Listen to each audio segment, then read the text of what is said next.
All right, so we're going holding by Pirke Avos, ethics of our fathers, as is known. Again, we're going holding by Pirke Avos, ethics of our fathers. We are in chapter 2, Mishnah 16. All right, that is where we're holding chapter 2, Mishnah 16. That's part 25, I think. It'll be part 26, 27, 28. And we've been speaking about the last number of weeks. It's from Ben Yonah that brought down, that it brings down by the Mishnah that says, again, in the name of Rabbi Yeshua, an evil eye, evil inclination, hatred of other people, remove a person from this world. So according to Ben Yonah learns that all this means, when we talk about an evil eye, is person is jealous, not happy with what they have, maybe not happy what other people have. They're jealous because it seems like other people have better things than we do, maybe a better spouse, maybe better kids, maybe they have more money, whatever it is, so it causes damage. What the experts of nature would say, that a person desires what their friends have, contaminates a person's thoughts, right? And they're always thinking about things they don't have, burns inside of them.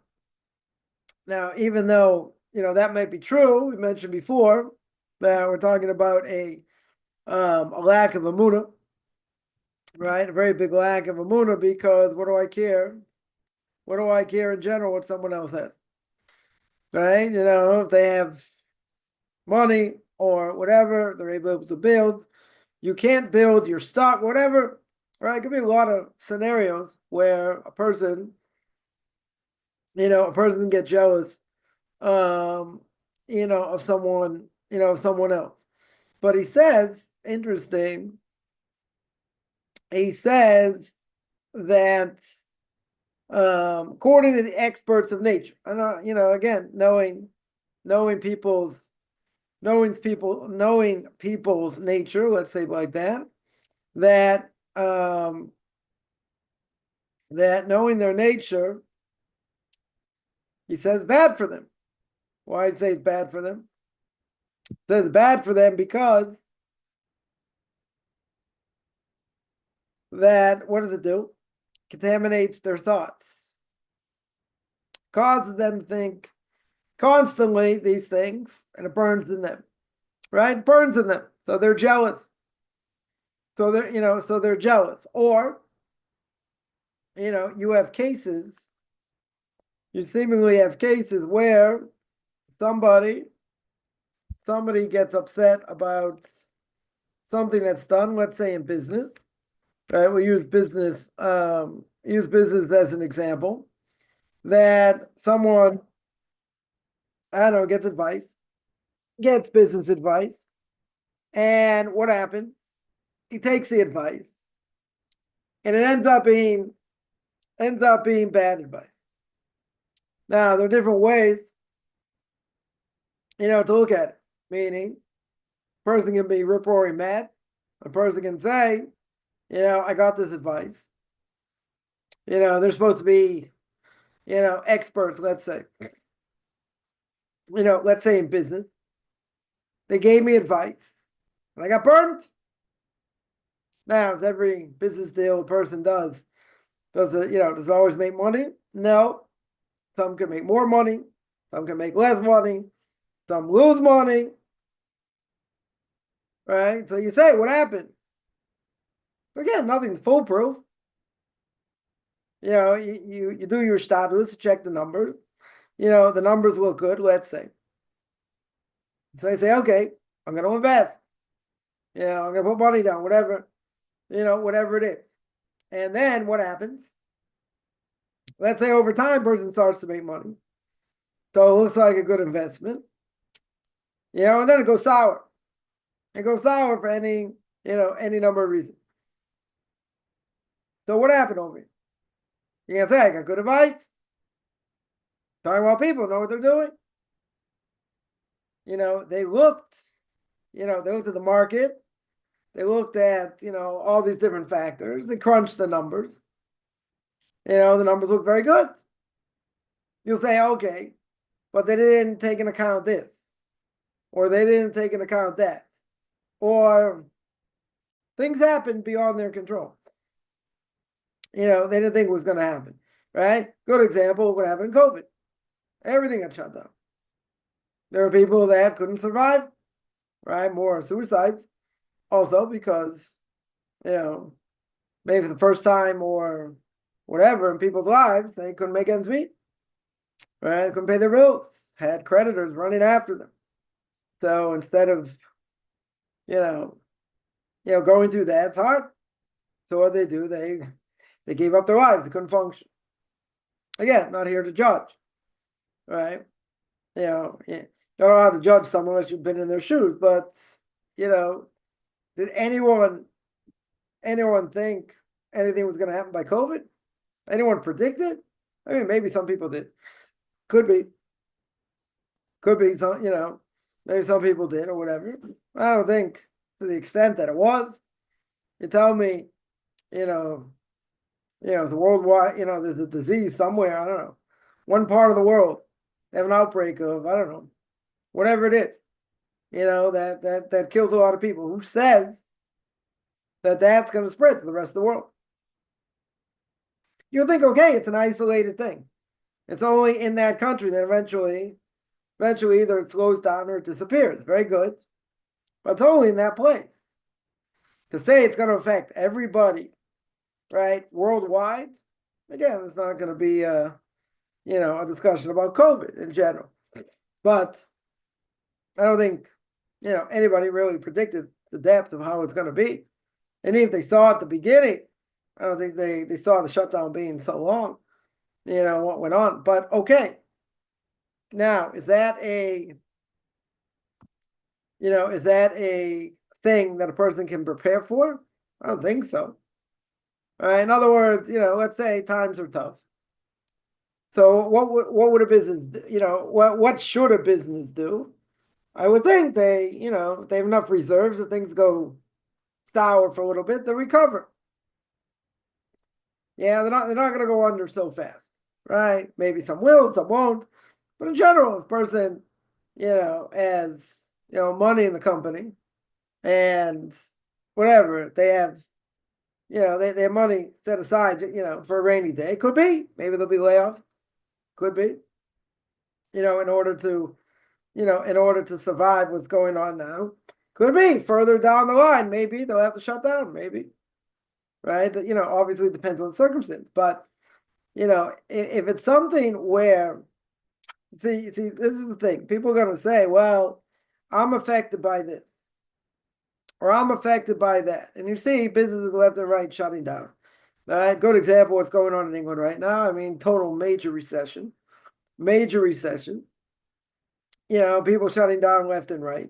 And make ends meet. And also all kinds of, crazy things going on, by the government where, electricity is going through the roof, other things going through the roof. I mean, it's people having a very hard time. Now, according to that, you'll say, well, my business is, my business is failing, let's say, and having a very difficult time. Okay. Now, in the bigger scheme of things, what about everyone else around you in the same business? Yeah. So if people are suffering in the same business, what does that tell you? Everybody's suffering, right? It doesn't mean, you're doing anything, necessarily out of the ordinary, right? That's not the case. What you're doing is like everybody else. You don't have customers, right? They don't have customers, right? Nobody has customers, right? Everyone is, is grasping at straws. So the question is, okay, in such a case, how long can a person survive such a thing? So again, it depends on the business, but, if you have, let's say, a number of months that no one's coming in, and that's the way it's going to look, for the next, for the foreseeable future, then you might have to make changes. Now, obviously, we always say you got to put your best foot forward. Putting your best foot forward is never a guarantee for success, but you have to do it. But there's another caveat. There's another thing over here. The other thing is, even if I put my best foot forward, you got to realize that the success has nothing to do with me. In other words, you have to do what you have to do. Right? Putting your best foot forward may be, yeah, I have to work overtime. I have to work harder. I have to do other things. You have to work, very hard. Okay. But it's not the work of your hand. Right? It's not the work of your hand that's doing anything. It's the fact that God's going to bless it or not. Now, isn't working hard important? Yeah. May you have to, work crazy hours and this and that? Yeah. But I have to do it. That's called ishtadlus. Right? Now, some would say no. Some would say that, I got this question before, that if a person, you're not going to work extra hours. You work normal hours, whatever the normal hours are, right? After that, you should focus on learning. And someone said, if I do that, I'm not even making enough money now. Okay. But what's the answer according to this? The answer is the fact that if a person has proper emunah, so they understand it's not about me. It's okay. What are you doing? You're putting your best foot forward. Good. Putting your best foot forward is always good. Now, if I understand everything comes from God, then what's going to help? I work 10 extra hours. If I work 20 extra hours, what's that going to help? Either God's going to give it to me or won't give it to me. So working the 10 extra hours is a moot point, right? So some would say, very good. So work what you need to work, and the rest, God will take care of either way. He's the one in charge. So putting your best foot forward means I'm not working extra, right? I'm not putting in extra hours. Now, sometimes you might have to put in extra hours because just time demands it. Okay. But if someone's putting extra hours in because say, I need more money,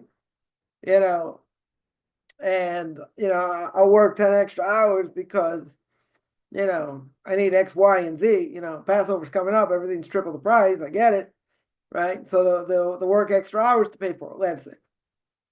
But couldn't it be God saying, like, where's your emunah here? I'm the one who takes care of everything. So you work normal hours. You spend the rest of the time when you can to learn. And I'll make sure you have that money from where you least expect it. Now, no people, this happened to many times. In other words, the person thinks, I don't have so much time to learn. Just the opposite. They find they have more time to learn. Because they have more time to learn, what happens? God takes care of their needs in different ways. Seen it? Not about the hours you put in. So then on that, you could say, well, maybe I'll work less. Then I can learn more. Okay. I'm saying you put in the normal effort. Normal effort would be, let's say, 9 to 5. That'd be a normal effort. I have to go beyond that, who says? Going beyond that could be a lack of emunah. Because you're saying, I'm not making enough, which could be true. You're not making enough, so what do you have to do? You say I have to work more. But if a person understood the power of Torah, what can Torah do? What can Torah do? Person can have, proper emunah, they learn. Let's say they learn more. So God will take care of them in other ways. Not coming from there, it'll come somewhere else. Person get, let's say, I don't know where they get, money back from the taxes or whatever, that covers the exact amount that they were losing. That can happen. Or money comes in somewhere they don't expect, right? Where they least expect it, right? So the question comes up, do I have to work overtime? Is that a lack of emunah? The answer is yes, right? You do what you can do, no more than that. What does God want to see? He wants to see you're putting in the effort. Good. You're putting in the effort. Okay. But he's not expecting you to go beyond what you should do. And people make this mistake. They'll say, I got to work, 70, 80 hours a week just to, make ends meet. That's not true. Why do I say it's not true? Because if you work the normal amount of hours, the other money can come in other places. right, and come from other places. Right? Who says I have to work all those hours? So the opposite. If a person had proper faith, proper belief in God, what are they going to spend that extra time doing? Learning. And that learning will bring about the blessing. Now, some would say, I have that emunah. I have that, belief in faith, but I don't see it. They don't see it. Okay. But again, where does the blessing come from? Putting your best foot forward is certainly not a guarantee. You have to do it. Everybody has to do it. And you might have to run around, without a head to do it. Okay. Yeah. But putting in extra time, or let's say overtime, so that's a lack of emunah. Why? Because God can take care of your needs otherwise. Now, what could that lead to? It could lead to the fact the person can say, working, 40 hours a week, 50 hours a week, whatever it is, I'm making X amount, I'm spending as much time as I can after that learning. So why don't you increase learning, work less, right? Then you'll see. And, many people have done that, where not only they didn't have to work overtime, but they end up working less and money comes in elsewhere. Where they least expect it. Right? I've seen it also. Doesn't, a person has to realize it doesn't come from us. It for sure doesn't come from us. Yeah. Now, so the mistake people make is it's all about what I do. It's not true. Right? It's totally not true. Yeah. Because what I do, essentially, doesn't matter. I'll get what God's going to give me, whether I work 50 hours a week or I work 30 hours a week. Whatever it is you're going to get, you're going to get. And even if you think, I'm going to make more, you lose money elsewhere. Problem with your car, problem with the fridge, problem with other things. You lose elsewhere. So the amount you're going to get, it's not going to matter. Right? Right? It's certainly not going to matter. Right? So here, what happens? A person says, let's say, a business deal. Well, I use business as an example. Yeah. And they lose. They don't look at it as, well, how much money was I really supposed to make? And all that, and that God, God runs the world and this. I say, no, I got bad advice. What can that lead to? That leads someone to an unhealthy outlook, right? You take someone, right? Example was given before. Someone, has got a franchise of a store, non-kosher to boot, but okay, right? Jews running a franchise of a non-kosher place. He's doing very well. Doing very, very well. Yeah, so he gets advice. What's the advice? Open up another one. What do you have to lose? You're doing very well. Yeah, check the location. Location looks good. So I say, okay, let's invest. Right? Let's invest. Okay. So what happens? They take the advice. They do that and they lose. Not only do they lose, it takes down the first business, they go bankrupt. Right? They have to declare bankruptcy.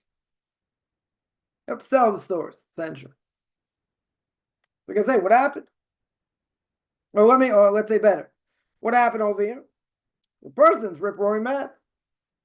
Got bad advice. Got taken to the cleaners. Yeah. But again, business is not foolproof. You could look at all the information, and how much marketing you're going to do, and this you're going to do, and what should project. It's not a guarantee. Everything can look good on paper, but you know what? That doesn't mean it's going to go. There are a lot of things that look very good. They don't do anything, right? So I'm not going to say it's luck of the draw, because God runs the world, right? Some things we thought maybe wouldn't go. Things that, maybe should have or whatever, don't, for whatever reason. But God's behind everything. So this person, secular Jew, is rip-roaring mad, probably till this day. Still rip-roaring mad, got the, short end of the deal. Obviously got the short end of the deal. Bad advice, this, that. But they pulled the trigger. They listened to the advice, thought it was good advice. So they don't have anyone to blame. Right? If you tell me it was a known risk, there's like a 60, 70% chance it's not going to go, right? But there is a 30% chance it's going to go very well. You're going to make a lot of money. You're taking a risk. You absolutely know you're taking a risk. If it's something where, just the opposite, 70%, it looks very good. It's 30% chance that maybe it won't go, whatever. That's still very good. That's still worth the risk, right? Because, you got a very good chance to be successful, all things being equal. Now, are there other factors people don't consider? Could be. But why don't they consider it? Because God doesn't allow them to consider it, and God wants them to fall. Okay. But the proper hashkafa, but the proper Torah outlook is, this is what God wanted. Fell into a pit, you got stuck. Even though you convinced yourself of it. You wanted to will it, but it didn't go. But let's say that's not the case. You were misguided yourself. You didn't rely on things that you probably shouldn't have relied on. Now, if you did, it's your own fault. God can say, I didn't stop you. I didn't have to stop you. Okay. Right? But it's your own fault. 100% your own fault. That's worse. I would say that's worse because you got no one to blame. You were short-sighted. Okay. But you're not gonna blame anyone else. You did it. But here's something different. Here you got advice.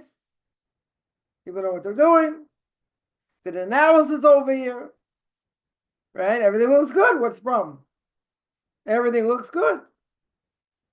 So if everything looks good, and then I'm not talking about where things change, right? In other words, you can have markets change, right? Different things happen.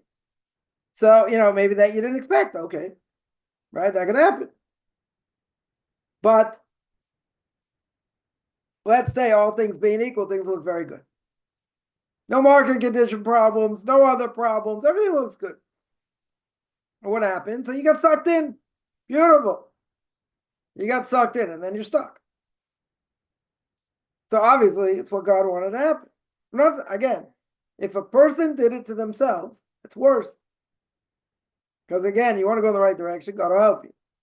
You want to go in the wrong direction, God doesn't have to stop you.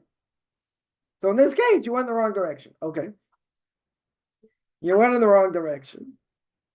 God doesn't have to stop you. He didn't say, you went against Kaufman's 614th commandment, don't be stupid. I didn't tell you that. I didn't tell you to do that. I didn't tell you to go into this. Well, okay, you were gung-ho, you did it. Okay, I didn't stop you. Now, sometimes you will stop you. Sometimes it'll make it won't happen. Okay. When, how, where, can't say. But person has to know if they checked everything and everything, they didn't miss anything. And then something happens, it's above nature. You know that this shouldn't have happened. But it could be also, how'd you miss something? Or how'd these business gurus miss something? Because God wanted them to miss it. So therefore, since they missed it, they gave advice based on a lie, really based on a misconception. They gave it over to someone else. Now the person fell in the pit. But why did he fall in the pit? Because God wanted him to fall in the pit. That's why he fell in the pit. Yeah, sometimes you'll say, well, it's not my fault. Right? I'm sure this person will say it. Wasn't their fault. They didn't go in blind. They go in blind, yeah, that's their fault. Right? Or they're relying on other people. I'm not saying you necessarily can't. Someone's a big expert in business. They give you advice. You listen to their advice, usually. Yeah, because they know what they do. They've been in business for years. They know what works, what doesn't work, what potentially won't work. They'll know straight away. If they're in business long enough, they'll know straight away that this looks good or it doesn't look good. Maybe some will say, well, I'm not really sure. Maybe it depends on this, depends on that. But they've seen so many things over the years, they know. But what do they get duped? Or they made a mistake? Can happen. How'd they make a mistake? In this case, how'd they make a mistake? Very simple, because God wanted them to make a mistake, period. That's what he wanted. And he wanted the person to lose. So where's the faith? Forget about it's forbidden to do business with, non-kosher food if you're a Jew, right? It's a different issue. Yeah. I mean, that didn't help over here. God wanted to, he could have, made the person rich, or, made them very well off. Could have. Even though they're dealing with non-kosher stuff, you say, well, that's the reason. Could be. Probably other reasons also. I'm not going to say that would be the only reason. But, at the end of the day, there was information that was missed. Somehow there was information that was missed, or other things happened that didn't take into account. They never thought would happen. Yeah, COVID's a good example. No one's calling that. At that time and what it's going to do. And that affected everyone. So again, there are two things here. One is, if it affects everyone else the same, then you put in your best foot forward, you're in the same boat. Right? So if you can survive the short term, you'll be okay in the long run. Maybe. Yeah. But if other people dropping like flies, you can't hold out much longer, okay, then you're going to make a decision what to do. Some people will shut down because they, it's just not going to be affordable. It won't be tenable. It won't be tenable for sure. So a lot of things, you'll say according to nature. We'll say we'll go according, what goes on in the market, what's going on in different places. Depending on what a person does, maybe it's depending on the weather also, right? Depending on other factors. Let's say in this case is a very good example. Let's say in this case, this is above nature in certain way. Why was it above nature? Because the person got duped. Got bad business advice. Now, according to the Torah, what do you do? You say, you have to say, after you get scraped off the floor, after you're on your knees, what do you have to do? You have to say, God wanted me to lose over here. That's it. Sometimes you win, sometimes you lose, sometimes anywhere in the middle. Well, what's the bigger picture over here? As we always say, the bigger picture is he's supposed to lose. But he's supposed to lose in a way that he never would have fathomed. That way he couldn't fight against it. Because if he could fight against it, or work at it according to nature, he wouldn't fall in, maybe. That's how much God wants a person to lose. But the Torah outlook is, if you see something happen seemingly against nature, yeah. If it's against nature, there's something else going on. So a lot of things today are, we see God's hiddenness within hiddenness, right? God's not revealed. Things are not clear. A lot of doubts in the world. That's what Amalek brought to the world, right? The numerical value of Amalek and Suffolk and the word doubt are the same. That's what they brought, atheism to the world. No rhyme or reason for anything. Again, a good example is, you take someone, back in the 70s, someone invented, show my age here a little bit, someone invented a pet rock. Great idea. You don't have to feed it, you don't have to walk it, you don't have to do anything, put it in a box on a nice bow. Person made a mint. Pet rock. Yeah. And other things. What? Someone invents toothpick umbrellas to put in cocktail drinks. Okay. Yeah. Person also made a mint. Why? Things are stupid ideas. Seemingly stupid ideas. But why'd they make a mint? God wanted to make money on something stupid. They can tell me the other things that people need. So they market it, they this, and it goes, okay, according to nature I see. right? It's but there are a lot of things out there that have gone, and people made tons of money from it. Why they make tons of money from it? Because God wanted them to. And the stupidest thing. These are just two examples. They come up with hundreds of examples. You know, people make money from. And then you can have like seemingly good ideas. They don't make money. Why not?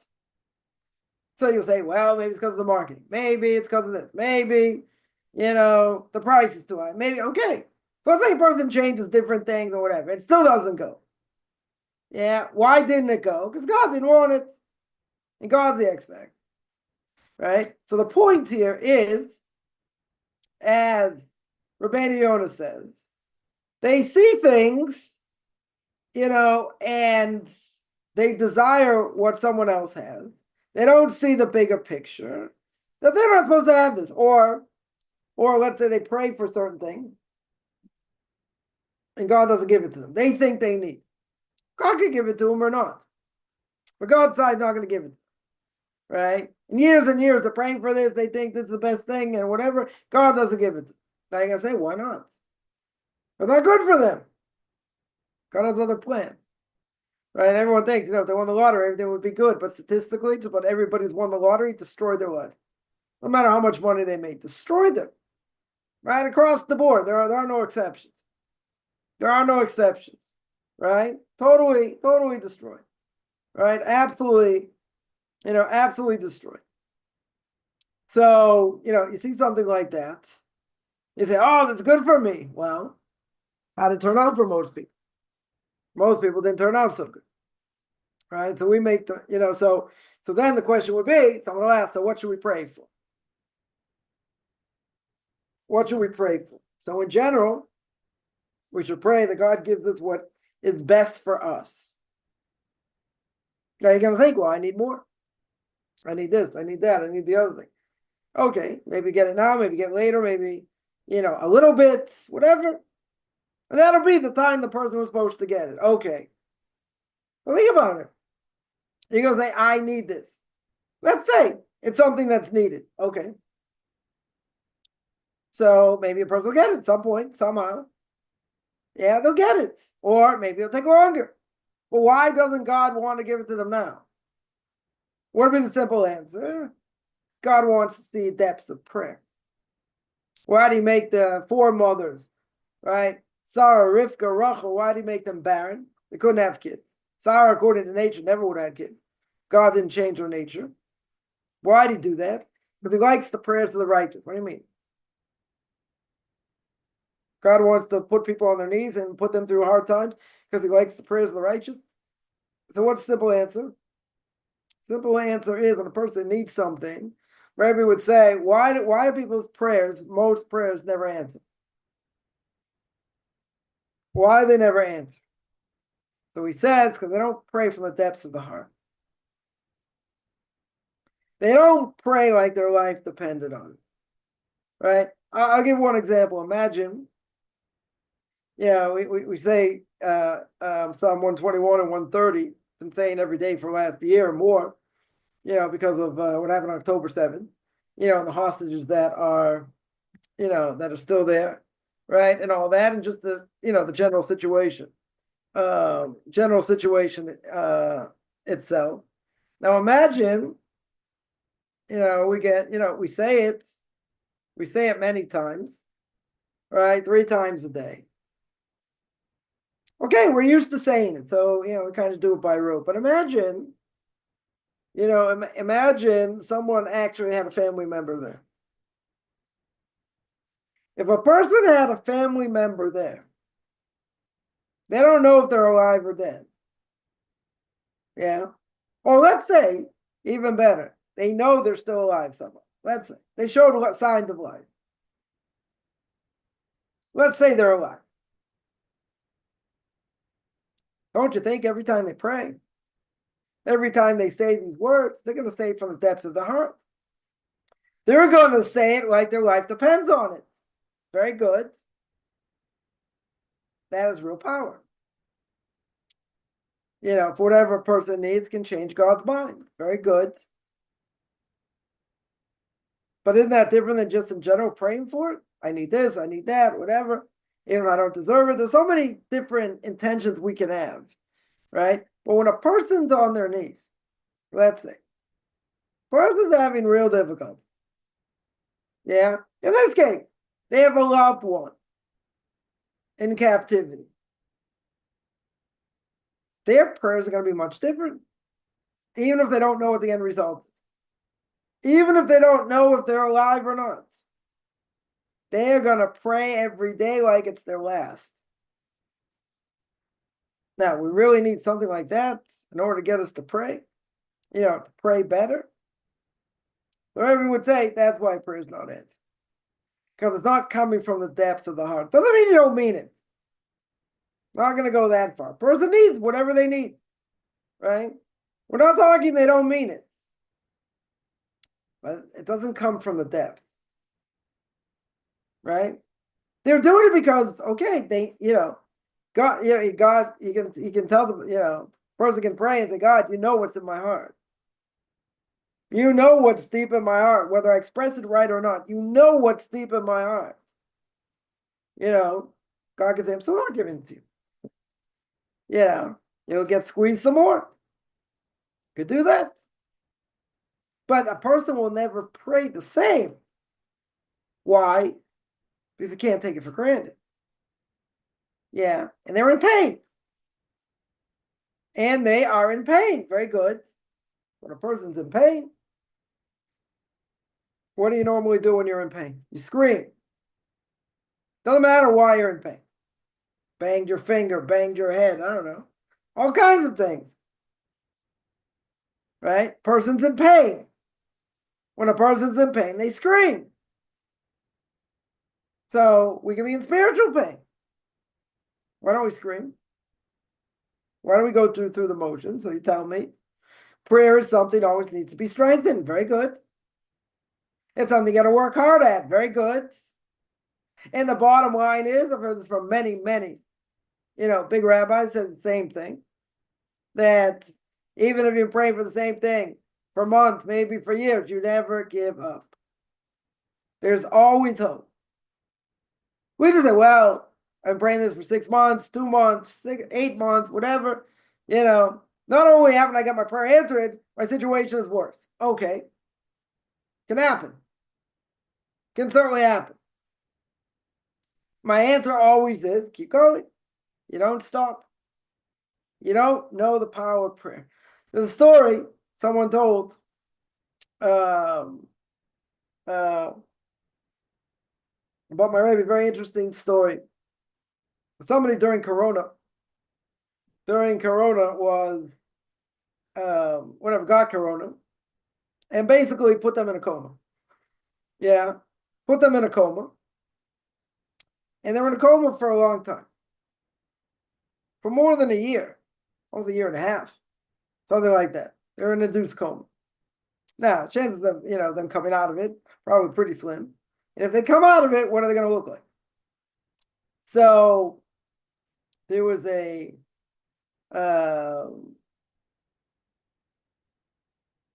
there's a group that pray for this person on a daily basis. Dedicated learning to them, to their recovery. Nothing's happening. Person is still in a coma, and that's it. So family came this person, came this rabbi and said, listen, we want you to stop praying for him. Nothing's happening. It's been a year and a half. Nothing's happening.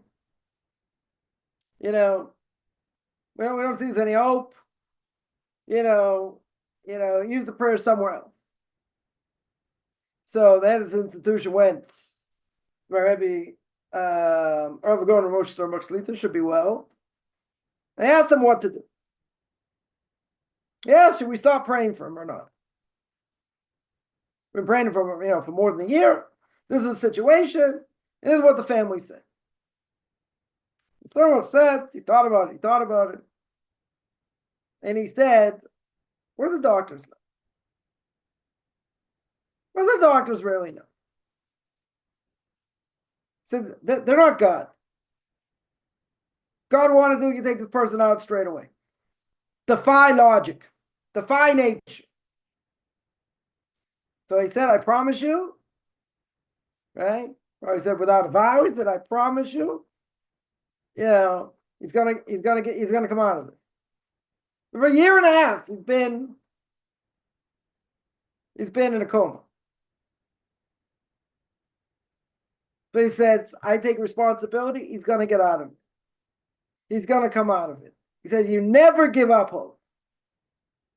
Just keep doing the same thing. Keep dedicating to learning, keep praying, keep saying Tehillim, keep saying Psalms. He says, this is what's gonna happen. He's gonna get out of it. The next day after he said this, he woke up. He woke up. Doctors were totally mystified. Right? Totally mystified. Person, forget waking up, should be dead.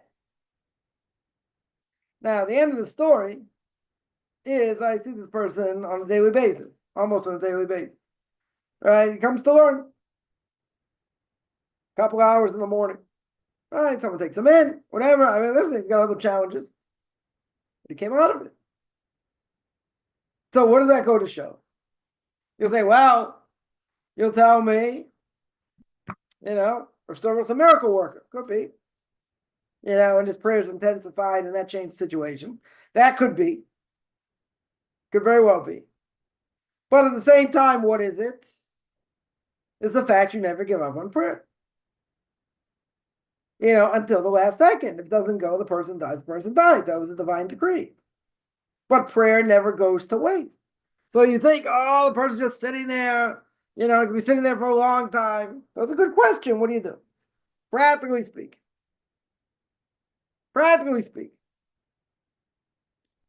not getting up, not showing any life.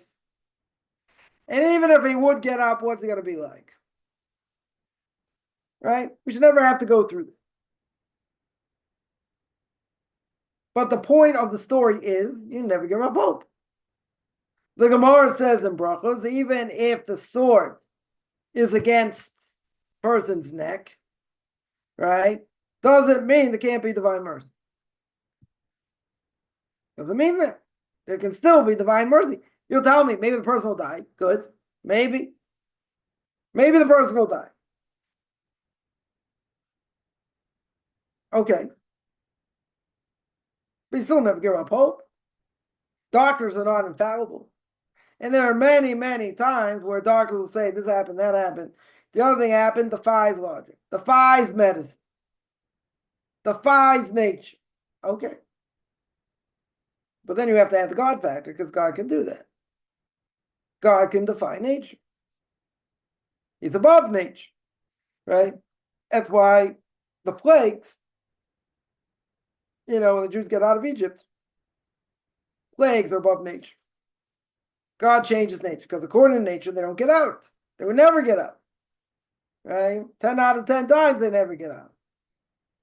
God says, Bo, don't worry, I can change nature. That's what he does. Makes some miracles above nature. So doctors are not, God's gift to the world here. They're living it. They'll say, according to medicine, this should happen, or that. Okay. Maybe it is, maybe it's not, but they don't make decrees. Could be, sometimes they're right. Okay. Why'd the person die? Why did this happen? Because God wanted it to happen. Right? That's the bottom line. Right? That is the bottom line.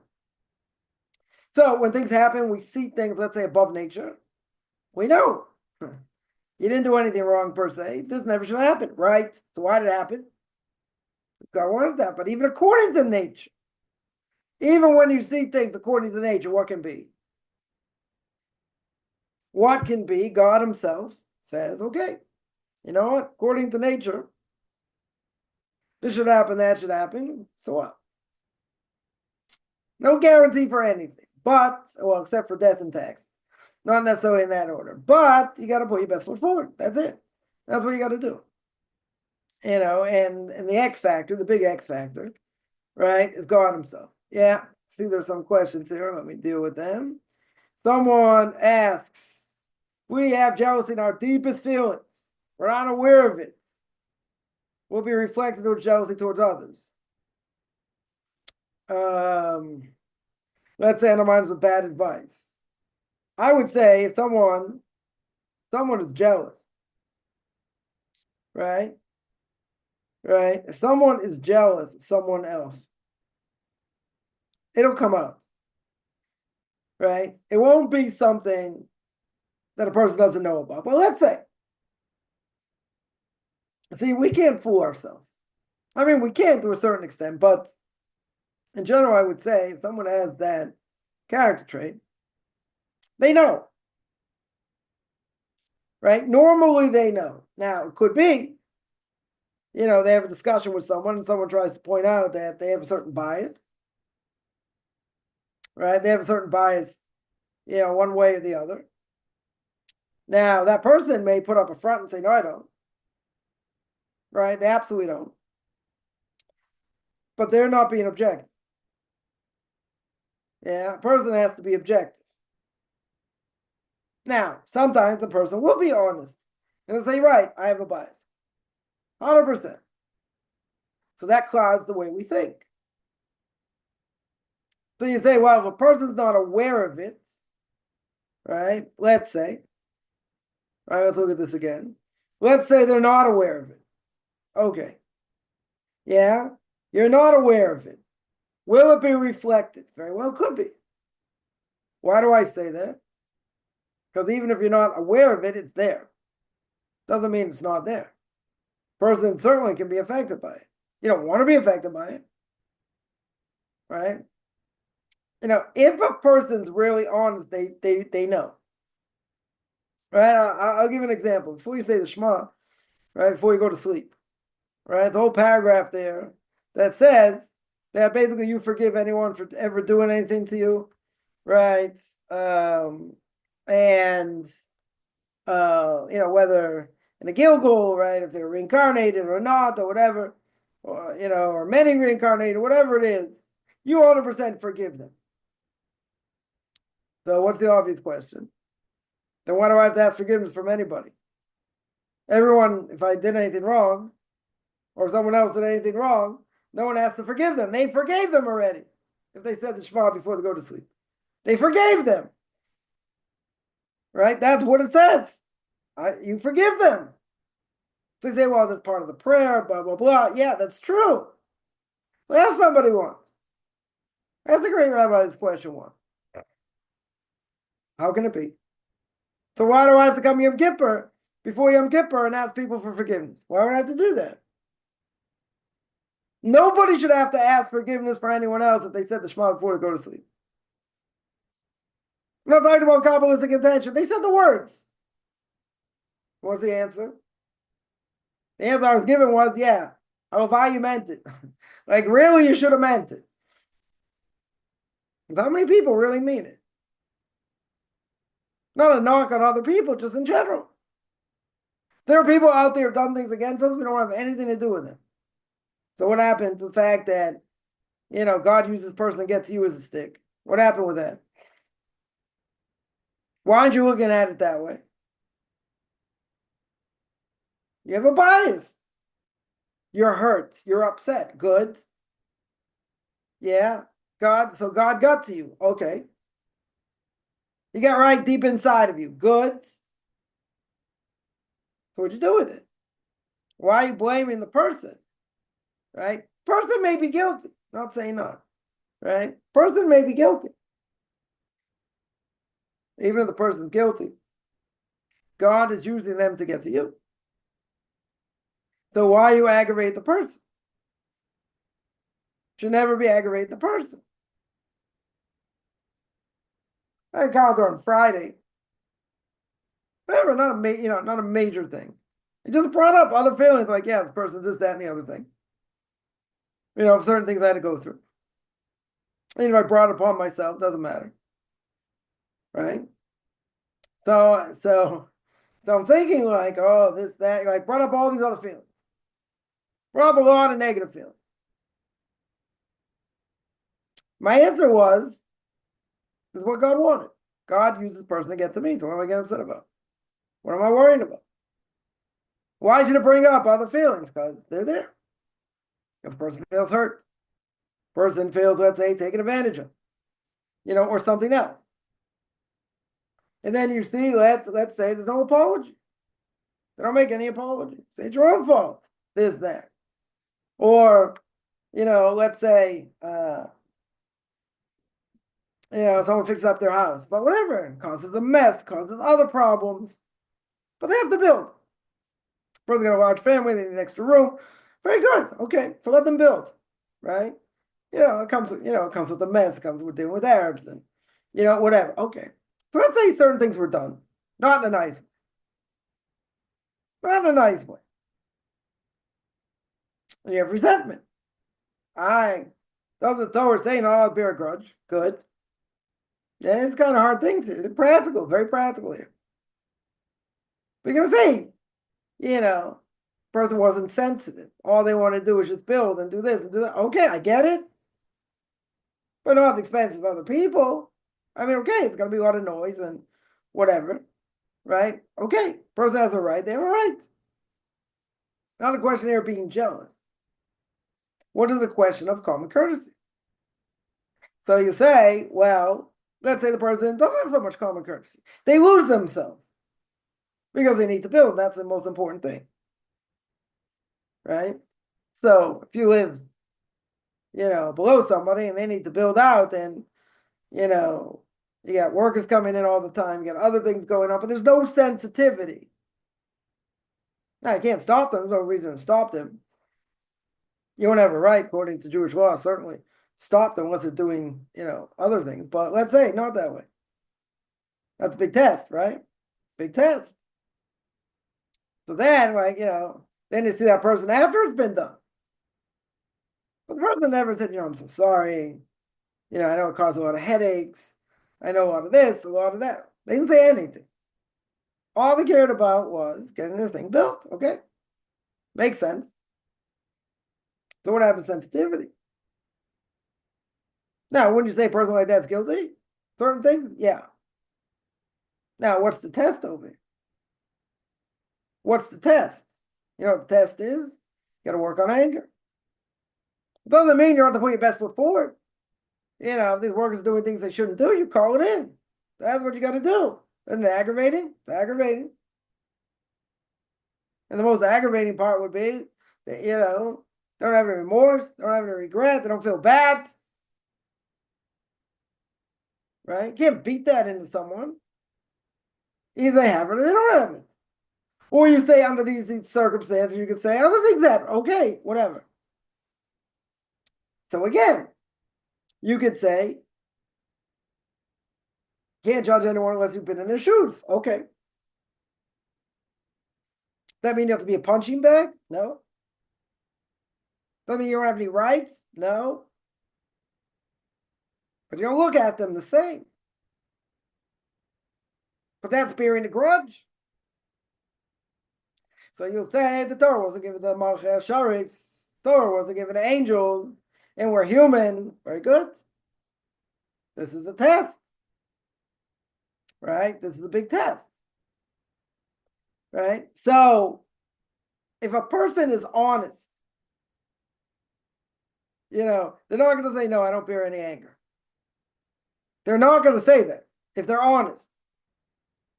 They can say, yeah, they could be very crafty how they say it.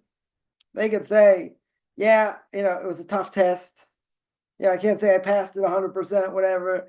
It was a tough test. Okay, that's being honest. Now, if someone were to ask you,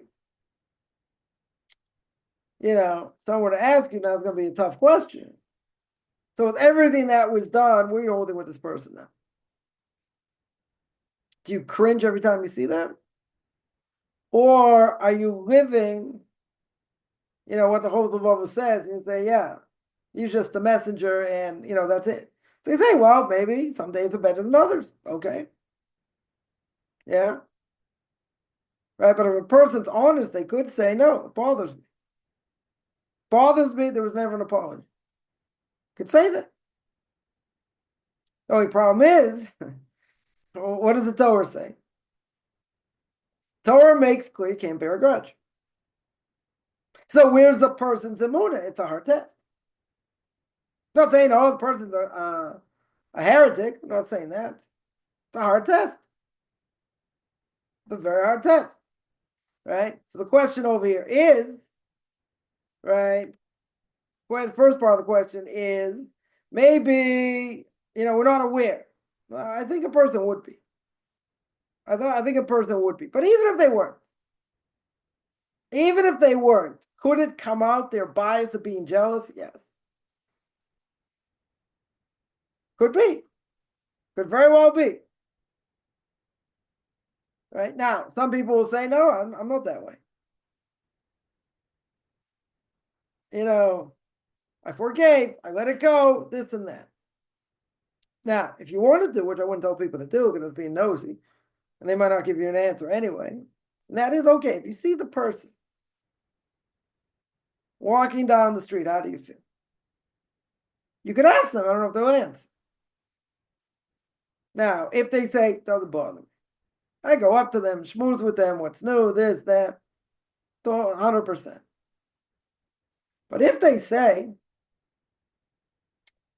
I avoid them, this, that, what does it tell you? They're still upset.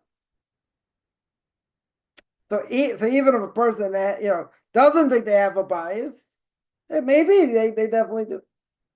Right? It would come out. Probably would come out.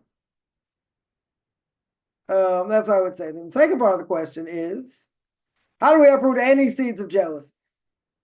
So this you got to work on very hard. One way to work at it is you keep saying God's the one in charge. He's in control, right? Say it 100 times a day, 1,000 times a day, right? It doesn't matter. And the fact that nobody can do any good or bad unless God wills it. And if you see something that, let's say, a person's affected in a negative way, you have to realize, okay, this is God testing you, right? If you look at it as that, why would a person ever be jealous? Someone's got more or this or that, whatever it is. So it means there's a lack in the person themselves. Because why are they looking? Well, let's ask like this. Yeah, I'm not picking on you, just saying in general. Why would a person care what someone else does or has? Now, this gets into the whole problem. Because let's say, they flaunt it. Or let's say it just makes you feel bad. Midwinter break, they've gone to Florida, they've gone here, they've gone there, maybe they came to Israel for a week, whatever. They have money, they do things. Okay, good for them. What does that have to do with me? Well, when you feel like you go on vacation, there are people who like to get away. That's that.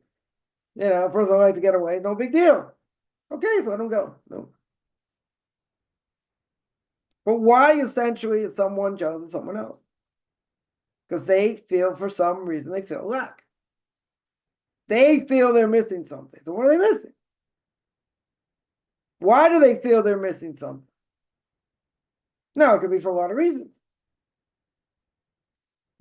Again, we'll use building as an example. Somebody makes an extension to their house or apartment. You can't do that. Either because you don't have space, or you don't have the money, or either. But this person needs the space. They're not doing it to be ostentatious. They're doing it because they need the extra space. And let's say that's the case. They need extra space. Shouldn't I be happy someone's able to do it? Let's say after so many years, they're finally able to do it. Okay.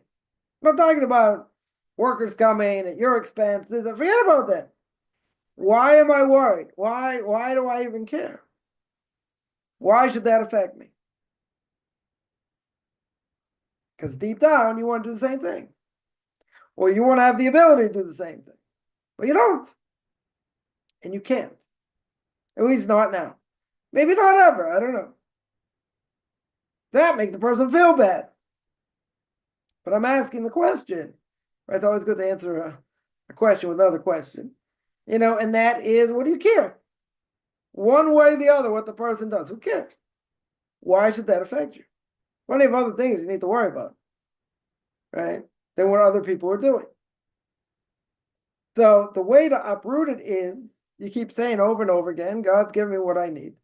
He's taking care of my needs. And the other thing is, by the way, mentioned this many times before, even a person, let's say, would be jealous of what someone has. You have no idea. Nobody has any idea what goes on behind closed doors. Yeah, so doing this, but they, let's say, I don't know, they had to borrow this money or, take out another mortgage or whatever. They have no idea how they're paying it back, but they have to do it. Okay. They put themselves tremendously into debt. Wife's all frazzled, kids are this, but you don't know. You don't know what goes on behind closed doors. You only see outer appearances. So what we see is a lot of fake out there. The way people look and whatever, a person can say, "Oh, look, these kids are well taken care of. They seem always, always have good clothes on. The wife looks all put together." You see, she's like, the verge of a nervous breakdown, or she got other issues. Yeah, but even the way things look, we don't know what we see. In general, it's all superficial. Things may look good to a certain extent, but you have no idea. So I'll tell you, the first thing is you don't look at what other people have. That's the first thing, right? Second thing is that who wants to be rich? The Mishna Pirke Avos says we're going to see later one day, probably about 97. We'll get there, hopefully. And that is miwashir, samech b'chelko, right? Somebody who is rich, who's considered rich, somebody that is happy with what he has. What happens when you're not happy with what you have? Whether it's a spouse, whether it's with kids, whether it's with money, whether it's with health, who knows what, whatever it is. Whatever it is, person's not happy. Why are they not happy with what they have? That is the crux of the question. Right? So a person feels they're lacking.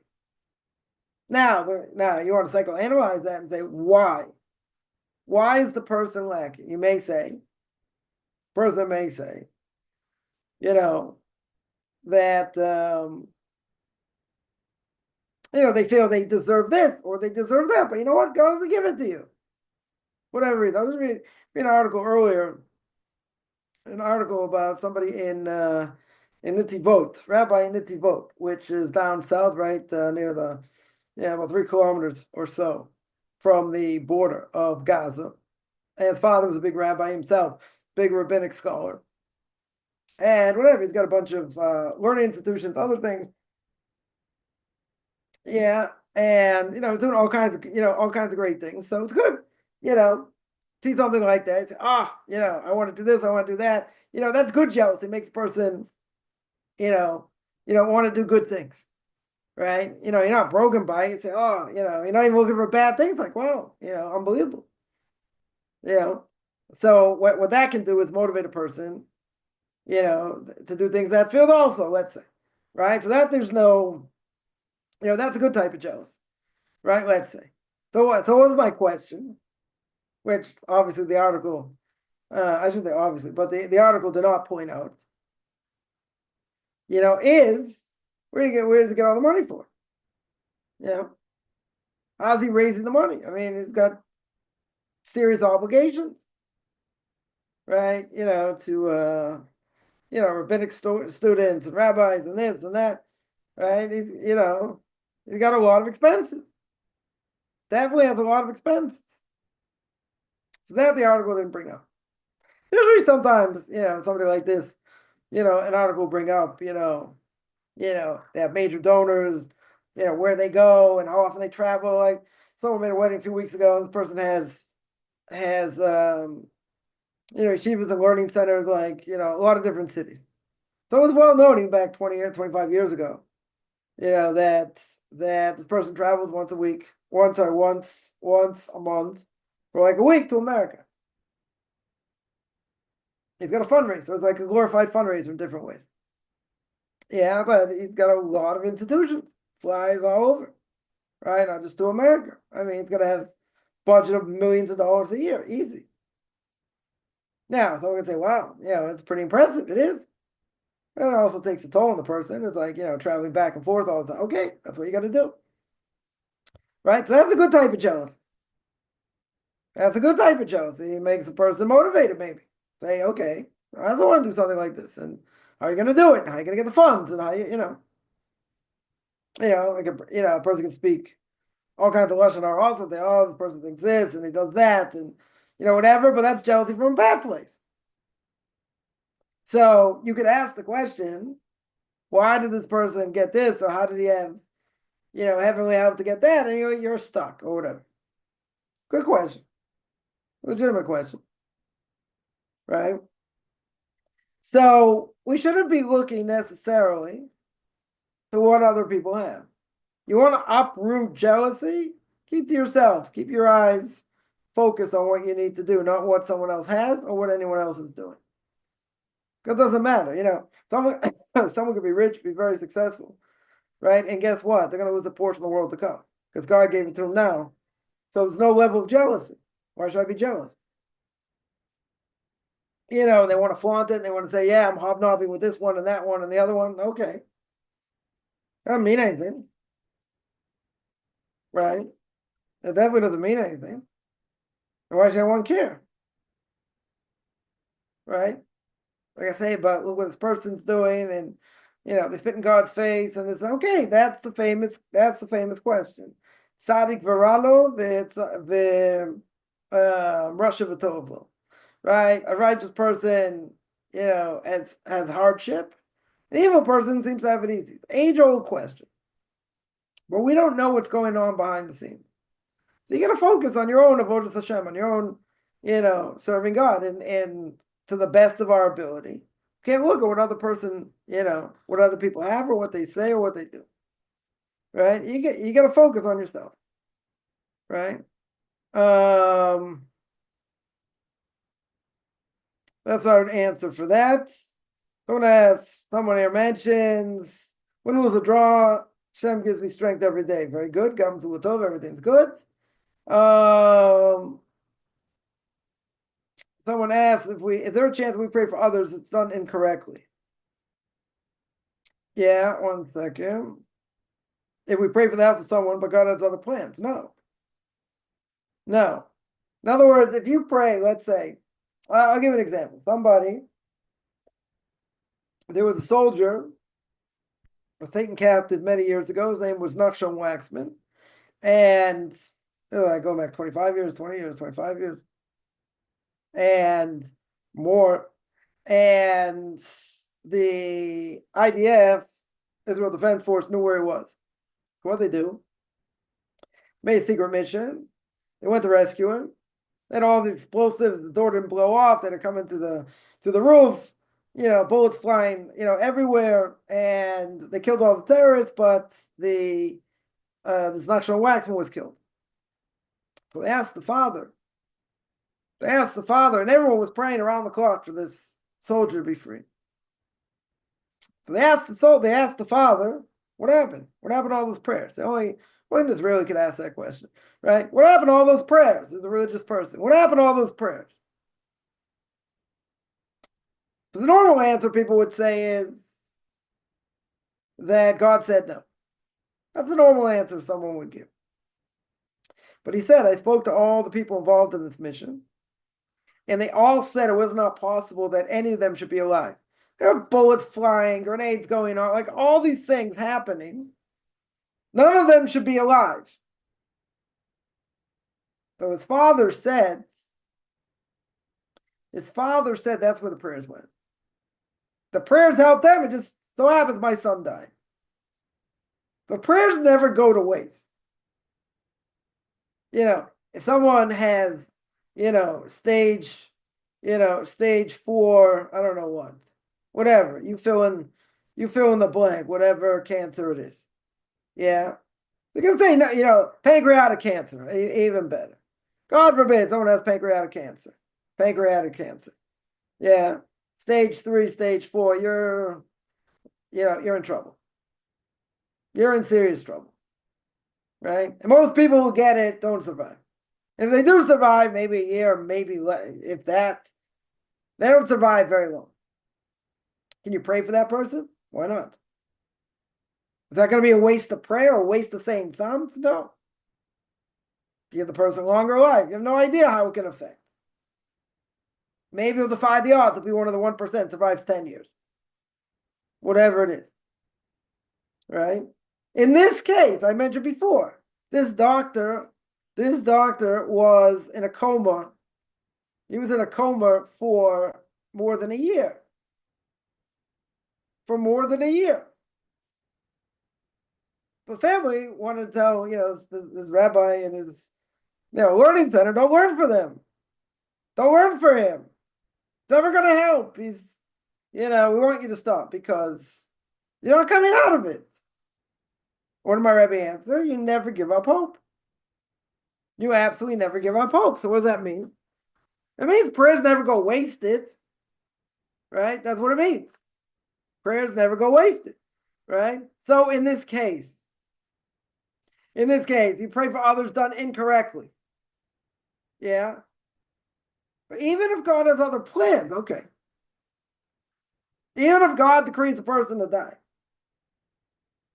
let's say, and the person dies, does that mean you shouldn't have prayed for them? Why not? Why shouldn't you pray for them? You have no idea. Person can come out or not. You don't know. And even if it looks very slim, you're not going to pray. Why not? I'm not saying you rely on miracles, but even so, even if the odds are very slim, so what? You do whatever you can. If God decrees the person dies, okay, but that doesn't mean the prayer went to waste. Certainly doesn't mean that, right? Prayer has a lot of power. Doesn't mean you always get the answer you want. Okay, but that doesn't mean the prayer is a waste, right? Or like you prayed and it was incorrect. Who says it was incorrect? That's what you do when a person's in trouble, they're in pain, or someone else is in pain. You pray. That's what you do. You pray, give charity, whatever. You could get the answer to be no. You could get that answer. And God can say, I have other plans. Okay. But does that mean what you did was wrong? No. That one doesn't mean that.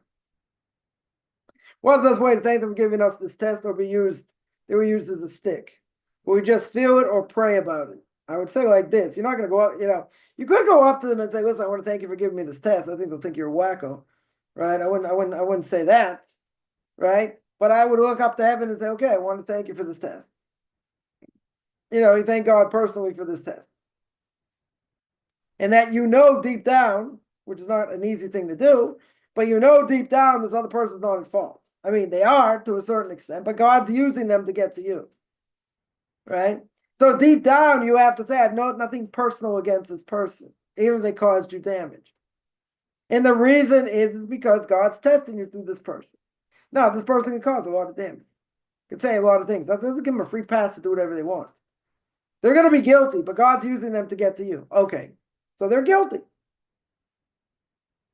Does that mean you're going to, go up and hug them and kiss them and say, I want to thank you for everything you've done for me? You worked on my emunah so much? I don't think so. Most people are not going to be able to do that. There was a case, a very, really weird case, right? It was like 1 in a billion. There was a kid, teenager, that killed another teenager, right? Cold blood, killed him. So the mother of that child that was killed felt so much remorse for the kid that did it. Broken home, this, that, whatever it was. Right? Did everything in their power to even help raise this kid or help this kid. And he killed her son in cold blood. In cold blood. Now, would anyone expect something like that? Never. Never. The Torah outlook is that person's a stick. Okay. And that's, we have nothing to say. God's the one in charge. He wanted my kid to die that way or whatever. God forbid. This kid will end up in jail and who knows what. Okay. Yeah. There's a tragedy now in New York. Last Shabbos. A week ago. Whatever. A crazy driver killed a woman and 2 of her kids crossing the street. Horrific. Right? What did a number of the rabbis there say? We have no words. It's a divine decree. Talked about the values of people and what, what this woman was and how strong she was in the moon and other things. And okay, it's what happened. We have no answers. Is the person guilty for doing it? Sure. But it's a divine decree. The person always the stick. Now, would we expect the ones who were reeling over here and have to pick up the pieces afterwards to go to this person and hug them and say, thank you for being the stick? I don't think so. Right? No one's, very few people, if any, are going to be on that level to do that. But they have to realize this is divine decree. Right? This is divine decree. Right? So a person should say, God, okay, he gave me this test, unbelievable test. I want to thank you for giving me this test. But what does the person have to work on? Not just trying to overcome the test. That's one thing. But they have to overcome negative feelings for what the person did. I'm not saying you have to love them. Not going that far. People can do horrific things. Right? But understand it's a test from God that we don't necessarily understand why. It's okay, you're giving me this test. And in general, I have an obligation not to bear a grudge against anyone. Not to take revenge. Very easy to want to take revenge for what this person did. Yeah. This person came, drove like a maniac, killed 2 people, 3 people. Don't you think this person should never get out of jail? I'm not saying death penalty. Never should get out of jail or be in jail for a long time. Take your homicide. I would think so. They might get that, whatever. Okay. But it doesn't bring the person back. It's not going to bring them back, and it's a horrific blow. There's no question. No question. But what's the greatest praise that Aaron gets? These 2 kids are taken from 2 righteous children, are taken from him on the day of the greatest joy of putting up the Mishkan, putting up the tabernacle. What does it say about Aaron? It says, Vayidom of Aaron, he was silent. When everything happened, 2 of his righteous sons taken away, they had to pull him out and this and that. On the most happiest day, Aaron is silent. Why is that a praise? Why is that a praise? Very simple, because he accepted the din. He accepted the judgment. No complaints. No complaints. Doesn't mean he's not in pain for the loss. He's in pain for the loss. But he's got no complaints no complaints to God. You don't see anywhere got any complaints. He accepts divine judgment. So you're going to say, that's very hard to do. Okay. Hard to do. Not saying not. Right? Person has kids, they're a pikadon. They're considered like given on loan, so to speak. They're also going to die at some point. God forbid a parent has to bury a child. It's a very hard thing. But they're given on loan. No one's here forever. Would it be a terrible blow? Sure. Some people get really broken by it. Okay. No one should have to go through it. Same time can make them strong in other ways. But, that's also a test. Livelihood's a test. Health is a test. Tragedy is a test. It's all a test. It'd be very easy to say, God, why are you doing this? Why did this happen? You want to say it's for your own sins. It's not going to bring the person back. Yeah, once you die, that's it. Right? Not coming back till, resurrection if they come back. Okay. It's the painful things. Very, very painful things. But at the end of the day, Vayidom Aaron, he was quiet. Right? That's what we have to do also. We're going to be in pain. Normal person would be in pain. Okay. But are you thankful for what you have, even if something's taken away? Someone asks, is there, one second. Is there anything outside of Muslim that teaches common courtesy in Jewish law? Muslim is the main thing. Gemara teaches also. teach you according to, according to Jewish law, what you're supposed to do, what you're not supposed to do, right? The Torah should also teach you common sense. Now, how can a person, even if they're very much steeped in Torah, not have common sense? Because we have an evil inclination, right? Which we're going to speak about. We have an evil inclination. Evil inclination can make us biased in all different ways, all kinds of different ways. We have to learn, we have to learn Muslim. We have to understand we're responsible for our actions. We're responsible for how other people feel, right? We also have to try and be careful, which is not so easy, is that nothing bad should happen through us, even if we don't do anything, right? Yaakov Avinu, what does he do? Right? His mother tells him, go get these animals. You're gonna get the blessing. You're gonna get the blessing from your father, and through him, Esav cries. So later on, his progeny are going to suffer because of that. But what did he do wrong? Says Rav Aaron Cutler, blessed memory. He says, what did he do wrong? He listened to his mother. His mother's a prophetess, right? He did exactly what she said. So why should he be punished, or why should his kids be punished through this? What's the answer? So he says the fact that he went through it. Sorry, he did it and caused. He was the conduit to cause Esav to be sad. Regardless of who Esav was, doesn't matter. He made him feel bad, made him sad, even if he didn't do it. He did it through because his mother told him to do it. And anyway, it was decreed he should have the blessing. Good. But how else is he going to get the blessing without making Esav feel bad, at least in this case? So I don't know, we can come up with different scenarios. Doesn't matter. The fact is, he listened to his mother. Right? He listened to his mother. Why should he be punished? Why should his kids be punished? And the answer is because he made him feel bad through his action. Even if he listened to his mother.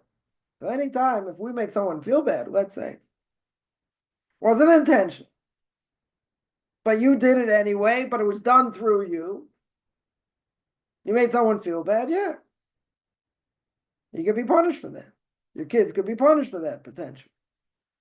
Right? So, it comes in Jewish law also. Practices that you should do, or, let's say when it comes to business and other things. Yeah, but I would say most things you see and want to stay away from are in what do you call it? In Musar books. Books of Musar.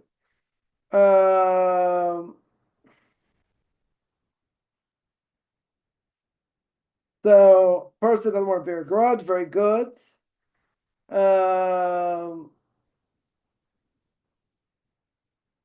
Maybe being tested. Yeah, anger's being tested for sure. Right? So the question is, are you allowed to pray to God help you get over this? Sure. Anger is like one of the worst things a person can have. One of the worst character traits. Right? Now, you can say a person did this to that, you deserve to be angry, let's say. But again, it's all a test. God's using that person to get to you as a stick, so why are you angry? Right? God's trying to teach you a lesson. It's that you have to learn Musa. You got to work on anger. Yeah. Again, I'm not saying this is easy. But if a person's in a hard situation, you can certainly pray that God should help you get through it. Or God should take it away. Yeah, you can pray for them. Say you can't handle it anymore. It's too hard. And have God take it away. Yeah, certainly you can pray for them. Right? No question. Talking about being poor.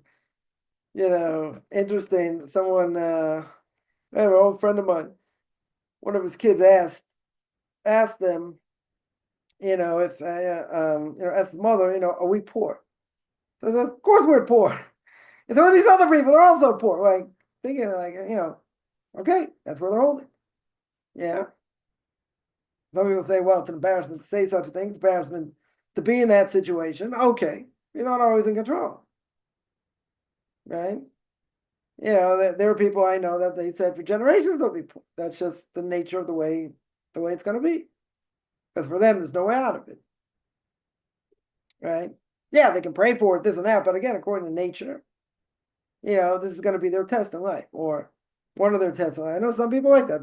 That's their major test. That's the major test. There are other tests also. Other tests also. But I think whatever person goes through, I think they'd be happy not having other tests. I think if someone, majority of the time they get hit in the pocket, right? They have difficulty with livelihood. You ask them, say, yeah, it's a hard test. Okay. Would you rather, a person has kids, one of your kids got cancer, or you got cancer, or your spouse got cancer, or you have other health issues. I think people will take getting hit in the pocket than health issues, but I'm not saying it's an easy thing. But compared to other things, there's, I know someone once told me he's praying for a family, 5 kids in their family not married. I don't know what the ages are, whatever. 5 kids not married. Those are very hard. They're at home, they're not married for whatever reason. In our community, that's get married relatively young, right? Whatever. But you have a bunch of kids at home. They could be good kids, whatever, and they're just not, they haven't found the right one. It's very hard to watch. And they see their friends getting married left and right, and they're not married. So I always tell my wife, like, okay, I'd rather have my kids get married straight away and not have that issue. Get other issues, okay, but you don't have that issue. So pick your poison. What would you rather have? If you have kids and they're not married, you want to go through that? You have, let's say you have some, a kid that, goes off, you want that? Deal with that. You want livelihood issues, you want health issues. I mean, person can have all of these put together. Can have a number of these put together. I know someone's got a number of these issues together. Yeah, very hard. Never spoke to them about it, but it's got to be extremely hard. Yeah, one kid's got, health issues. I mean, serious health issues. Older daughter's not married. 2 kids barely, I mean, I wouldn't say, religious, some, I mean, I don't know if they're holding anywhere. I mean, whatever, a lot of issues all at the same time. All at the same time. So that, that's hard. They say, well, I don't have some of those issues. You pick your poison. You know what it is. But all these things are gonna help a person grow. That's what they're gonna do. Either that or the breaking, one or the other. Right? And sometimes you have both ways. Sometimes a person gets broken, gotta build themselves up or whatever. They have hardship, tremendous hardship. Other people get built by it, everywhere in between. But the bottom line is God's in charge. That's the bottom line. That's what we gotta live. That's what we gotta believe. So it's hard. It's easy when you have a big bank account and everything else is going all right. Then very easy to have faith. Very hard to have faith when you're going through all kinds of other things. Yeah. Life's not supposed to be easy. Life's not supposed to be easy. Somebody asked, 1 second. Somebody asked, what's a good country for conversion? I would say the best countries are either US or Canada. Europe only has a few places that are all right for conversion, that are accepted, either England or France. England, it's very hard. Also, it could take you 5 years to convert there. Everywhere else in Europe is a problem, somewhat a problem. But I would say the best places are either the US or Canada. Everywhere else, I mean, whatever. Person's in Australia, you got a few places there, Sydney, Melbourne. I'm not gonna say it's easy to convert there, but I would say that those are okay places. Everywhere else, a person in the Far East or South America or wherever, places are impossible, almost impossible to convert. I would say going to the States is probably the best option. A lot of places in the States to convert.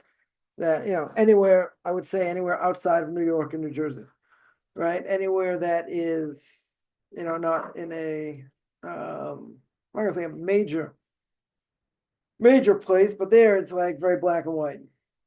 So anywhere outside of that, is probably good. But Europe's a hard place. I would definitely agree. Europe's a hard place. I'm not gonna say impossible, but it's hard. It's definitely hard. Yeah. Any other questions?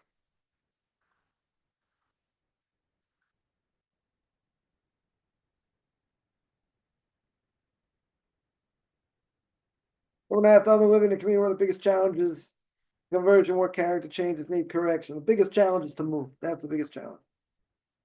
That's the biggest challenge. What are the other biggest challenges? Family, friends, livelihood. Those are big challenges.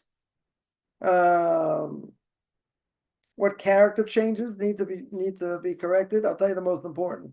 The most important would be that it's not really, I wouldn't say it's a character trait, but something has to be done, right? And that is that a person, when you're dealing with a rabbinical court, basically you have to do whatever they say. They're the ones calling the shots. So yeah, you might have to eat humble pie, you might have to show unbelievable humility, but they're the ones calling the shots, bottom line. I'm not saying they can't be corrupt, they could be, right? I'm not saying not, but the most important thing is to realize they're the ones calling the shots, right? So you have to have unbelievable humility, and you can't say, and I hear this all the time from a lot of people, this person didn't deserve to convert, they converted them. Yeah, I'm working hard on this, that I have a much harder time. Okay, I get, to me, that's an irrelevant statement. It's an irrelevant statement because I'm not behind what rabbinical courts do or don't do. If they're corrupt, it's wrong. Yeah, but they have their reasons for doing things. Yeah, they have their reasons for doing things. Again, if they do things wrong, I'm not gonna say it's good. Right? Definitely not. Right? But they know what they're doing, usually. Yeah. So if they know what they're doing, it's not yours to question. You're on the outside looking in. I get people copying attitude all the time. All the time. Again, I'm not saying it's a foolproof system, but that's what we have. Right? No one should be out there bad mouthing rabbis unless they deserve it. Yeah, unless they're heretical or whatever. Listen, if they're pulling stick and doing things wrong, yeah, okay. That could happen. That 100% could happen. Do they convert only people beneficial for them? No. There are plenty of people they convert have no benefit for them. Just the opposite. They may look at them more as a liability, but they'll convert them anyway. Not a question of benefiting. That's not the issue. Maybe some, but I don't, not the majority for sure. Not the majority. They're going to convert someone so they can squeeze them for different things, for different favors. Maybe some, maybe that's in the back of their mind. I don't know. I doubt it. And if it is, it's also corrupt because you're going to convert them based on what they bring to the table as a Jew, not because of whether they have money, or not. And most people, by the way, coming to convert don't have money. That's the nature. They don't have money. They don't. There's no ulterior motive here. They take them in knowing they're going to need help, usually. They're willing to do that. The Jewish community has a very big heart. Very, very big heart. But it's not about material gain. What are they gaining? Most people come in with all kinds of baggage. A lot of baggage. What's their gain? You tell me a non-Jew or a secular Jew's got a lot of money that they're going to come to Torah mitzvahs, right? A secular Jew's going to want to convert, going to want to be an Orthodox Jew, or a non-Jew who wants to convert. If they have money, they ain't converting. It's rare. I'm not saying it doesn't exist. I'm not saying it doesn't exist. Yeah. There are some people, but the vast majority, they're not coming in with money or power or anything. They may have a stable income, this, that, okay. Rich, not usually. Not usually. Been a handful of people over the years. Handful.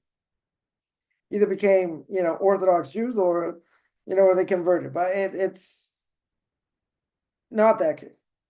Definitely not that case. It's really up to Hashem. If he wants them to convert, they'll convert. Yeah. He'll make it able for them to convert. You got to remember, the Choshen Vava says, nothing man can do, good or bad, happens without God. God's in charge. So if he wants to put, bad people in a person's way and they won't be able to convert, okay. So they weren't meant to convert. Or they couldn't move or whatever. Why did God do that? I can't answer, but he obviously didn't want them to convert. If that was the main criteria. He's the one calling the shots. These rabbis are just pawns, so to speak. They should be doing it for the sake of heaven, 100%. But, at the end of the day, what happens? At the end of the day, a person may not be able to convert for a lot of reasons. But 100%, if somebody really wants to do it, God will help them. And God will see through them and what they need to do, whatever, and he'll help them. He for sure will help them.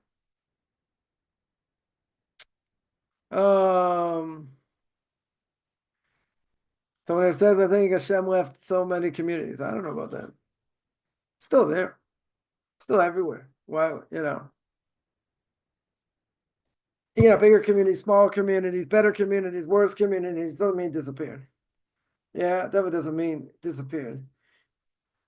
Do what you can to encourage people to bring back behavior and encourage others. Okay.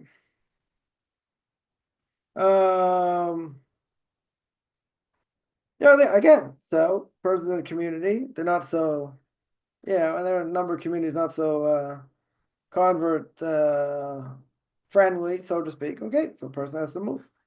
They might have to move. There are communities like that for sure.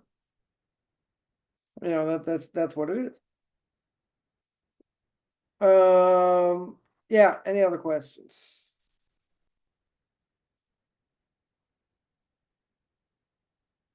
Again, you deal with a community that's very hard to convert, yeah. And let's say they do one every 10 years or something like that. Is learning Musar, that's going to be the answer? I don't know if that's going to be the answer. I find it hard that's going to be the answer. Not a question necessarily a person changing themselves. There are certain things that go on, right? And if you play the game and you do it right, okay. If not, or there are other issues, then you'll have it harder. Again, I don't think Europe's the best place to convert. That's for sure. Right? Some places, okay. But in most places, I wouldn't tell people to go there. In general, depends who you are. Yeah, any other questions?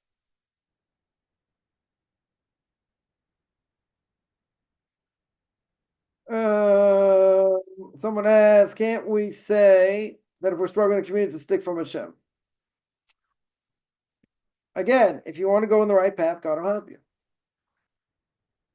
That's the bottom line. So why is he not helping you? Why is he making it so hard? A lot of people have been in very hard situations, seemingly different communities. They persevered. They were able to persevere. Now, some may not be able to. Okay. Whatever you want to call it, they were in Musar, other things, whatever, they persevered. Right? It's going to be a challenge no matter where you go. Bottom line. It's going to be a challenge. Some places are easier, some places are hard, some places are not. But again, if you want to go in the right way, God will help you. And if he doesn't want to help you, he'll make it hard. Won't make it impossible. Right?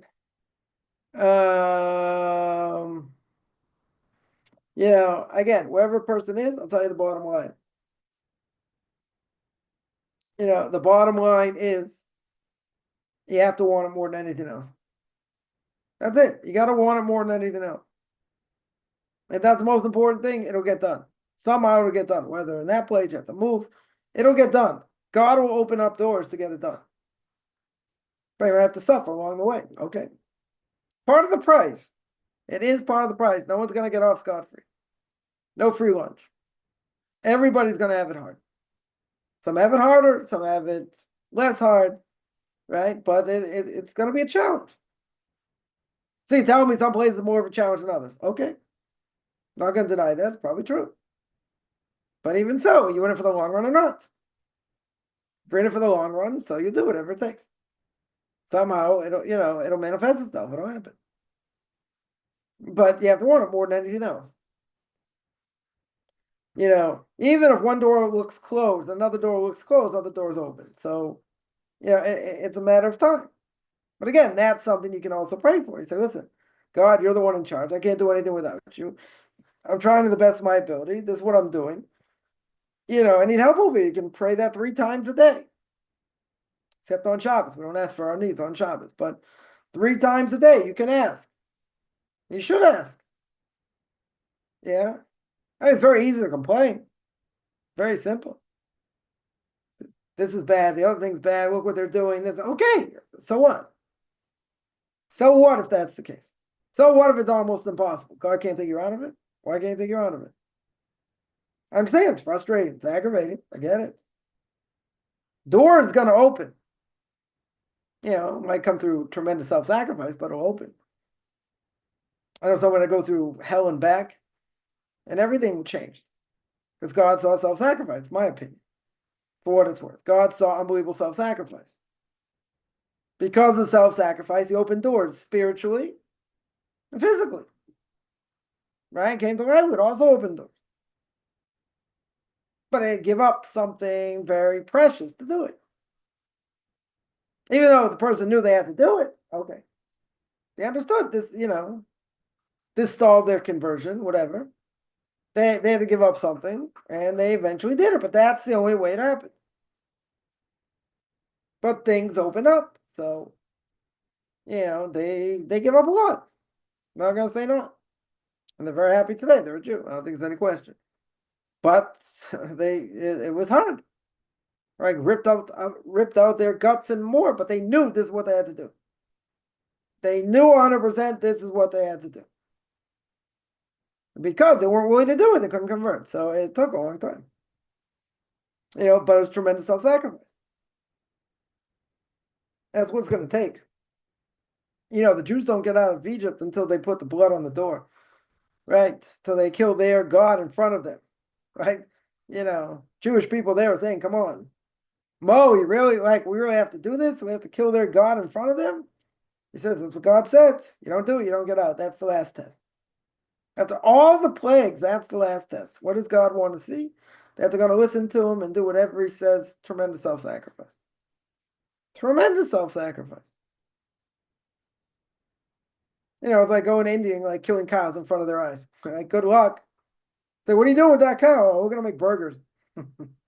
We're having burgers, baby. Come on. Gotta enjoy. Forget it. They're going to say, well, that's the initiation rite. That's what you got to do. But I might die in the process. Doesn't matter. That's what God said to do. You have to kill their God in front of their face. Want to sign up. They did it, right? 20% did it and they got out. Mind-boggling. But that's what it took. That was the last test, even after Pharaoh said, I'm going to let you go. That's still the last test. I mean, the test at the sea also. But that was the last test to get out. Even though Pharaoh said he's going to let them out. Yeah, I can understand people complain. Come on. We've gone through so much. Now I have to do this. Come on, this is too hard. God's flexing their Muna muscles. You going to listen to me or not? You going to do what I say or not? You're going to make excuses.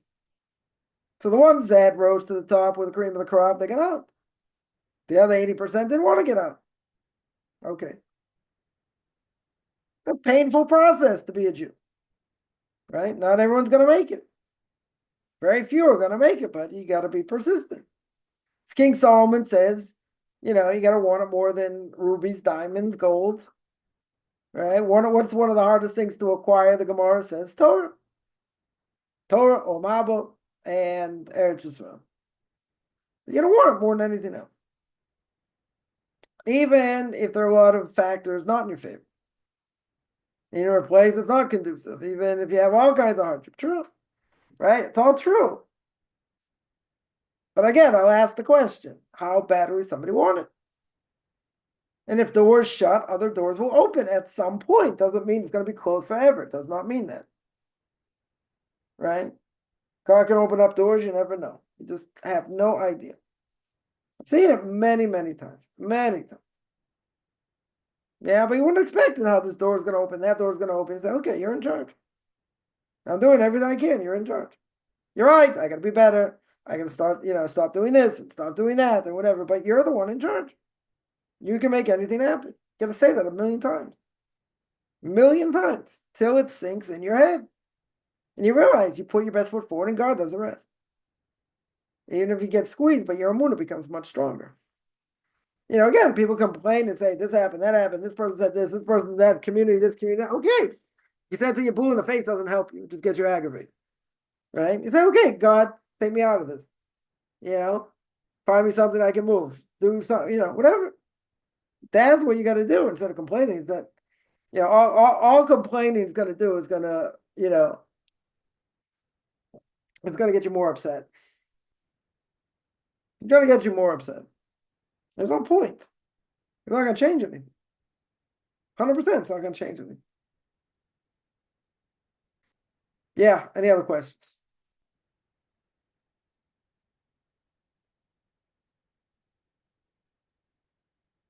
All right, I'm going to stop here. I do this every Saturday. Now I'm doing it a little bit later because Shabbos goes out later. Next Saturday will not be a class because it'll be Passover. And the week after that probably. So probably the next 2 weeks won't be doing this. But anyone has any questions, find me on Facebook at Michael Chaim Kaufman, Beyond Orthodox Conversion Judaism, orthodoxconversion.com, Beyond Orthodox Conversion Judaism on YouTube. There you got videos on Q&As, Ethics of Our Fathers, Book of Leviticus. Anyone wants to send me an email, rabbichaimkaufman@gmail.com, RBBIChaimCoffman